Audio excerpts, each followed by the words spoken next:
तो नमस्कार फ्रेंड्स। तो आज के वीडियो में हम लोग स्टार्ट करने वाले हैं क्लास 10 का चैप्टर 1 जो कि साइंस बुक है। और पहला चैप्टर का नाम है रासायनिक अभिक्रिया एवं समीकरण। इसके हम लोग प्रश्न उत्तर को देखने वाले हैं जो कि आपके एग्जाम के लिए बहुत ही ज़्यादा इम्पोर्टेंट रहने वाला है। ठीक है, तो वीडियो को पूरा अंत तक देखना क्योंकि यहाँ से आपके एग्जाम में एक भी प्रश्न नहीं छूटने वाला है। ठीक है, मैंने सारे प्रश्न उत्तर को कवर किए हुए हैं। ठीक, आगे समझ में।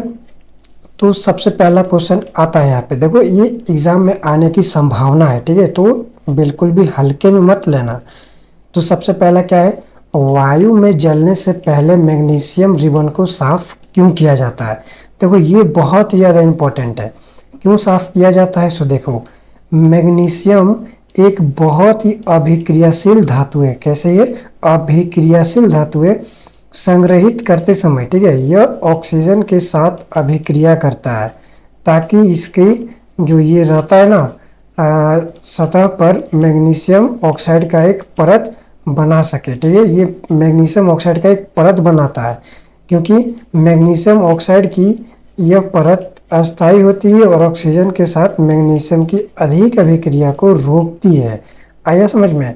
मैग्नीशियम रिबन की इसी परत को हटाने के लिए इसे रेत कागज से साफ किया जाता है जिससे कि अंतर्निहित धातुओं को वायु के संपर्क में लाया जा सके। ठीक है, यदि आप लोग इसको अगर पूरा का पूरा एग्जाम में लिख दिए, एकदम same to same as it is उतार दिए, ठीक है, तो फुल नंबर मिलेगा। ठीक है, पूरा फुल मार्क्स मिलेगा। उसके बाद यहाँ पे अगला प्रश्न है, निम्नलिखित रासायनिक अभिक्रिया के लिए संतुलित समीकरण लिखिए। ठीक है, यहाँ पे 3 रासायनिक समीकरण दिया हुआ है। ठीक है, रासायनिक अभिक्रिया दिया हुआ है। सबसे पहला क्या है, हाइड्रोजन प्लस क्लोरीन, उससे क्या बनता है, हाइड्रोजन क्लोराइड। तो देख लो इसका रासायनिक सूत्र यहाँ पे दिया हुआ है। ठीक है, तो इसको बिल्कुल भी स्किप मत करना और ये चीज़ लिख लेना क्योंकि एग्जाम में पूछेगा। ठीक है, आप लोग स्क्रीनशॉट मार लो और इसको उतार लेना अपने नोट्स बुक में। ठीक, प्रश्न नंबर 3 को देखते हैं, निम्नलिखित अभिक्रियाओं के लिए उनकी अवस्था संकेतों के साथ संतुलित रासायनिक समीकरण लिखिए। ठीक है, तो ये जो है इतना भी इम्पोर्टेंट नहीं है क्योंकि एग्जाम में ये सब नहीं पूछता इतना बड़ा बड़ा। ठीक है, अब यहाँ पे अगला प्रश्न में क्या है, किसी पदार्थ X के विलयन का उपयोग सफेदी करने के लिए होता है। ठीक है, तो ये भी नहीं पूछने वाला एग्जाम में, इसलिए इसको भी मैं स्किप कर रहा हूँ। ठीक है, ये क्रियाकलाप भी नहीं पूछेगा इसलिए मैं भी इसको स्किप कर रहा हूँ। ठीक है, मैं आपको वही चीज़ बता रहा हूँ जो एग्ज़ाम में पूछेगा। देखो ये बहुत ज़्यादा इम्पोर्टेंट क्वेश्चन है।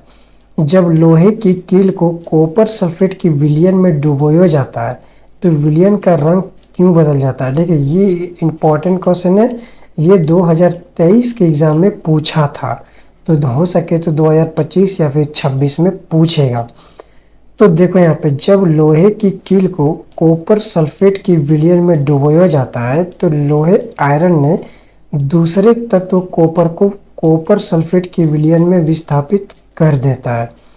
इस प्रकार कॉपर सल्फेट की विलयन का रंग बदल जाता है। ठीक है, यहाँ पे क्या है, यहाँ निम्नलिखित अभिक्रिया होती है, ये अभिक्रिया होती है। ठीक है, अगर इसको यहाँ से यहाँ तक पूरा लिख लिए तो एग्ज़ाम में पूरा मार्क्स मिलेगा। ठीक है, ये क्रियाकलाप है, ये एग्ज़ाम में नहीं पूछेगा। ठीक है, इसके लिए मैं इसको स्किप कर रहा हूँ। अब यहाँ पे अभ्यास के प्रश्न होता है। ठीक है, अभ्यास से तो ज़्यादा प्रश्न नहीं पूछा जाता है लेकिन पूछा जाता है। तो देखो क्या क्या है, नीचे दी गई अभिक्रिया के संबंध में कौन सा कथन असत्य है। ठीक है, तो इसको बताना है कौन सा कथन असत्य है। तो सबसे पहले यहाँ पे देख लो, ये समीकरण है। ठीक है, तो ये समीकरण है, ये यहाँ पे 4 ऑप्शन दिए हैं, चारों ऑप्शन पढ़ के बताना है कि उत्तर कौन सा है, 1, ए और बी। ठीक है, यानी कि ये जो है इसका सही उत्तर है। अब है ये, तो ये सब एग्ज़ाम में नहीं पूछेगा इसलिए मैं इसको स्किप कर रहा हूँ। ठीक है, संतुलित ये भी नहीं पूछेगा। तो चलिए ठीक है, यहाँ पे आगे बढ़ते हैं। ये सब इम्पोर्टेंट क्वेश्चन नहीं है। देखो ये इम्पोर्टेंट हो जाता है यहाँ से, क्वेश्चन नंबर 9 से बहुत ज़्यादा इम्पोर्टेंट है, एग्ज़ाम में पूछेगा। ठीक है, 100% ये पूछेगा, तो इसको बिल्कुल लिख लेना। क्या है, ऊष्माक्षेपी एवं ऊष्माशोषी अभिक्रिया का अर्थ क्या है, उदाहरण दीजिए। ठीक है, ये बहुत ही ज़्यादा इम्पोर्टेंट है। जिन अभिक्रियाओं में उत्पाद के साथ ऊष्मा का भी उत्सर्जन होता है उन्हें ऊष्माक्षेपी अभिक्रिया कहते हैं।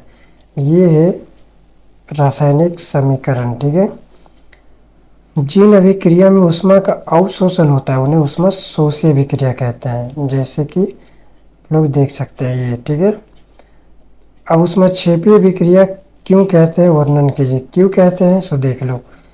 श्वसन को ऊष्माक्षेपी अभिक्रिया कहते हैं क्योंकि श्वसन में ग्लूकोज का ऑक्सीजन होता है, ऑक्सीकरण होता है। ठीक है, श्वसन में क्या होता है, ग्लूकोज का ऑक्सीकरण होता है, जिससे बड़ी मात्रा में उसमें ऊर्जा उत्पन्न होती है। इसीलिए हम लोग क्या कहते हैं, ऊष्माक्षेपी अभिक्रिया कहते हैं। ठीक है, आ गया समझ में।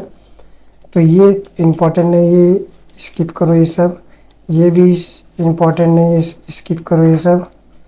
अब है यहाँ पे अवक्षेपण अभिक्रिया से आप क्या समझते हैं।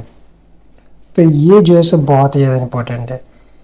ऐसी अभिक्रिया जिसमें अविलेय लवण प्राप्त होता है उसे अवक्षेपण अभिक्रिया कहते हैं। ठीक है, अवक्षेपण अभिक्रिया कहते हैं। आ गया समझ में।